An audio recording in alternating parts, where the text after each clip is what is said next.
Hi అండి, అందరికీ నమస్కారము.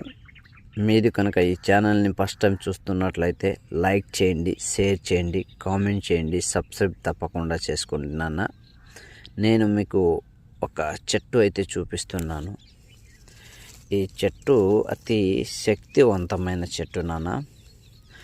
ఈ చెట్టుతో మనము ఏం తయారు చేస్తామంటే మరుగు మందులో అతి ముఖ్యమైన పాత్రను కలిగి ఉంటుంది. కాబట్టి ఈ యొక్క చెట్టుతో పాటు 4 చెట్ల ఆకులు, 3 చెట్ల వేర్లతో 100% ఒరిజినల్ మరుగు మందు అనేది తయారు చేయడం అయితే జరుగుతుంది. ఈ మరుగుమందు ఎవరికి పెడతామంటే భార్యాభర్తల మధ్య గొడవలు కానీ, అత్తాకోడల మధ్య గొడవలు కానీ, ప్రేమికుల యొక్క మధ్య గొడవలు కానీ, లేదా ఎలాంటి మనస్పర్ధాలు ఉన్నా సరే ఈ యొక్క మరుగుమందు పెట్టిన గంట నుంచి 3 రోజుల్లో పూర్తిగా మన వశం అయితే 100%గా జరుగుతుంది. ఈ స్క్రీన్ మీద ఉన్న గురువు గారిని